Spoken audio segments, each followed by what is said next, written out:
বিজয় এলে কি করবেন আল্লাহ শিখিয়ে দিয়েছেন। কে শিখিয়েছে?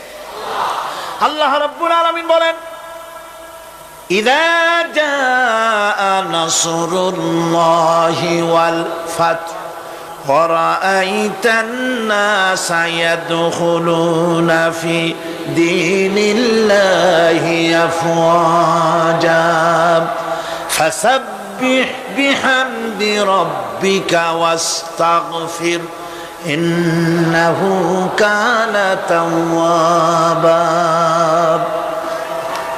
আল্লাহর পক্ষ থেকে যখন বিজয় আসবে, নবী বিজয় যখন আসবে আল্লাহর পক্ষ থেকে, তখন আপনি দেখতে পাবেন আল্লাহর পক্ষ থেকে মদদ, বিজয় যখন আসবে দলে দলে লোক ইসলামের মধ্যে প্রবেশ করবে। এই বিজয় দেখে আপনি কি করবেন? আপনার জন্য দায়িত্ব তখন ফাসাব্বিহ বিহামদি রাব্বিকা ওয়াস্তাগফির ইন্নাহু কানা তাওয়াবা।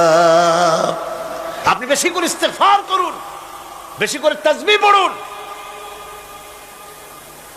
রাসূল করিম সাল্লাল্লাহু আলাইহি ওয়াসাল্লাম এই সূরা নাযিল হওয়ার পর, ইসলামের চূড়ান্ত বিজয়ের মুহূর্তে এই সূরা যখন নাযিল হলো, রাসূল করিম সাল্লাল্লাহু আলাইহি ওয়াসাল্লাম হাদিস শরীফে এসেছে সারাক্ষণ বেশিরভাগ পড়তেন সুবহানাকা আল্লাহুম্মা ওয়া বিহামদিকা নাস্তাগফিরুকা ওয়া নাতুবু ইলাইক।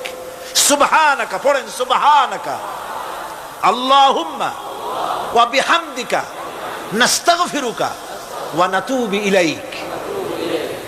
রাসূল করিম সাল্লাল্লাহু আলাইহি ওয়াসাল্লামকে হযরত আয়েশা সিদ্দিকা রাদিয়াল্লাহু তাআলা আনহা জিজ্ঞেস করেছেন, হুজুর আপনি এখন এই দোয়াটা এত বেশি বেশি করতেছেন কেন? হুজুর বলেছেন, এটা আমাকে পড়তে বলা হয়েছে, আমাকে ইস্তেগফার করতে বলা হয়েছে, আমাকে তাসবিহ করতে বলা হয়েছে। অর্থাৎ বিজয়ে বিনয়ী হও, স্বাধীনতা দেন আল্লাহ, টিকায় রাখার মালিকও সে আল্লাহর প্রতি রুজু হতে হবে, মাথা নত করতে হবে। ঢোল বাজাইয়া জাতির স্বাধীনতা রক্ষা করা যাবে না। গানকে নাটক করে ভারতীয় সংস্কৃতির উলঙ্গ বেহায়া নর্তকী এনে বাংলাদেশের স্বাধীনতা রক্ষা করা যাবে না। স্বাধীনতা রক্ষা করতে পারবে ইমানদার সাহসী সরকার। ইমানদার হতে হবে, সাহসী হতে হবে।